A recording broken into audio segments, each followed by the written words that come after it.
વાવાઝોડા દરમિયાન મુન્દ્રા તાલુકામાં બાગાયત ખેતીને સૌથી વધુ નુકસાન। નમસ્કાર દર્શક મિત્રો, હાલ મારા પાછળના જે દ્રશ્યો છે, ઘણા લોકોને એમ હશે કે આ ફોટો સેશન કરાવવા આવ્યા છે। મિત્રો, તમે અને હું કદાચ 2 દિવસ બાદ આ બિપરજોય વાવાઝોડાએ જે તબાહી મચાવી છે એ આપણે ભૂલી જશું, કારણ કે આપણે એસીવાળા રૂમમાં બેસી પંખો ચાલુ કરીને શાંતિથી સૂઈ જશું। આ મારા પાછળના દ્રશ્યો હું આપણે એટલે કેવા બતાવવા માગું છું કે અહીંની શું દશા છે ખેડૂતની। દરેક લોકો એમ કહેતા હોય છે કે આપણે ખેતી કરીએ। ખેતી કરવી સાહેબ સહેલી નથી, કારણ કે ખેતી એટલે આજે પાક મારી પાસે પડ્યો છે ને, કેલાનો પાક છે। અંદાજિત 20 થી 30 લાખનું નુકસાન થયું છે અહીંયા। આમનું આત્મનિર્ભર જેને કહેવાય કે પોતે આના ઉપર નિર્ભર હતા, ખેતી ઉપર, કારણ કે આ ખેતી જ્યારે પાક આવશે તો એમને ઘણા સપનાઓ છે કે કદાચ મારા આ કેળાનો જો પાક સારો થશે ત્યારે હું કંઈક કરીશ। પણ કહેવાય ને કે જગતનો તાત એટલે ખેડૂત, ક્યાંક કુદરત પણ એમનાથી રૂઠ્યો છે, એવા દ્રશ્યો મને દેખાઈ રહ્યા છે। આપ જોઈ શકો છો, મારી નજર જ્યાં સુધી પડે ત્યાં સુધી તમામ આ કેલાની ખેતી છે એ તમામ જાણે એમ લાગે કે સૂઈ ગયું એવો દ્રશ્ય બતાવી રહ્યો છે। અને કચ્છમાં સૌથી વધારે કેળાની ખેતી આ નાના મોટા કપાયા ગામમાં થાય છે।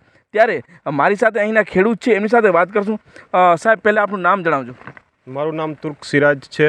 હું મુન્દ્રા તાલુકાના મોટા કપાયા ગામમાં ખેતી કરું છું અને હાલ અમારે મુખ્ય જે કેળાનો પાક છે તે સંપૂર્ણ રીતે નષ્ટ અત્યારે થઈ ગયો છે મોટા કપાયાની અંદરમાં।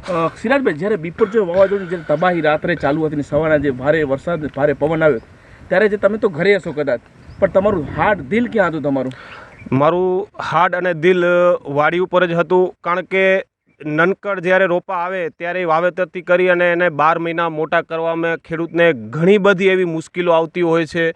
અમે અમારા પેટ ઉપર પાટા બાંધી અને કદાચ અમારી ખ્વાહિશ હોય એને અમે સાઈડમાં મૂકી અને ખેતી ઉપર અમે ખર્ચ કરતા હોઈએ છીએ, જે 12 મહિના પછી અમને પાક મળે અને એમાંથી ઘણી બધી ખેડૂતને એવી આશા હોય છે। અમારી સાથે આમાં 10 થી 12 કુટુંબો પણ હાલ પરપ્રાંતિ જે મજૂર લોક છે તે પણ આમાં જોડાયેલા હતા। તેમના પણ નનકા બાળકોને મૂકીને આવી જે 40-42 ડિગ્રી તાપમાનની અંદરમાં જે ખેતી કરી અને જે આ કેળાને પાકને મોટો કરીને આજ સંપૂર્ણ પાક અમારું નષ્ટ થઈ ગયો છે।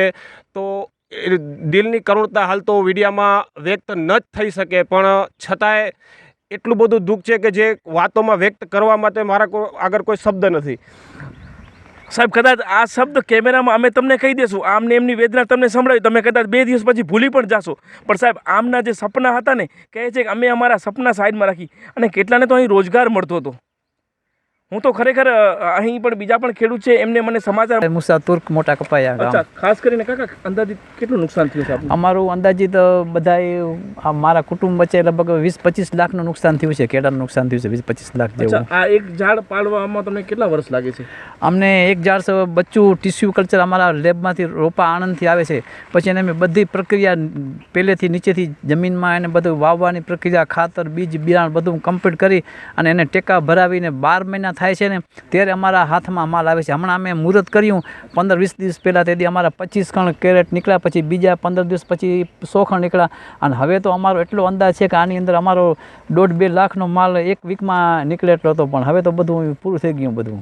અચ્છા, ખાસ કરીને હવે આ તમારે માલ બગડી ગયો, હવે કાઢવા માટે પણ ખર્ચો થશે કંઈ? ખર્ચો એટલે કાઢવામાં વિચાર કરે છે કે હવે કાઢવો કેવી રીતે આને માલને બધોને, હવે તો વિચાર કરે છે કે પ્રથમ કાપીને અહીંયા સુકવશું અને પછી લોડરથી એક સાઈડમાં ક્યાં કરશું, અગર તો લોડરથી ભરીને નદીમાં નાખશું। આ પાક થવાનો હતો ત્યારે આપણા શું સપનાઓ હતા કે આ પાકમાંથી શું? અરે આ સપનામાં તો ઘણા સપના હતા કે ક્યાંક જાશું આડાવરું, ક્યાંક મકાન બનાવશું, કે કોઈને પૈસા લોન બોન બેંકની હતી કે કંઈ ભરપાઈ કરશું કે, પણ હવે આ બધા સપના પૂરા રહી ગયા, બધા અધૂરા રહી ગયા બધા। આપ મીડિયાના માધ્યમથી સરકારને શું સંદેશો આપશો? આપને આટલું નુકસાન થયું, અમને તો સરકારશ્રીને કહી છે કે ભાઈ આમાંથી તમે વ્યવસ્થિત માણસ આવે, એના લોકો ગવર્મેન્ટના સર્વે કરે, કે એકનું સર્વે વ્યવસ્થિત કરી કે કેટલા એકર જમીન છે, કેટલું નુકસાન છે, પહેલો ફાલ છે, બીજો ફાલ છે, એ બધું નિશ્ચિત કરીને જુએ ને બધું સરખી રીતે નિરીક્ષણ કરી અને ખેડૂતને અગર તમારા ક્રોપ લોન લીધી છે એમાં સહાય કરે તોય પણ ખેડૂતને સારો એવો પ્રોફિટ રહેશે એવો।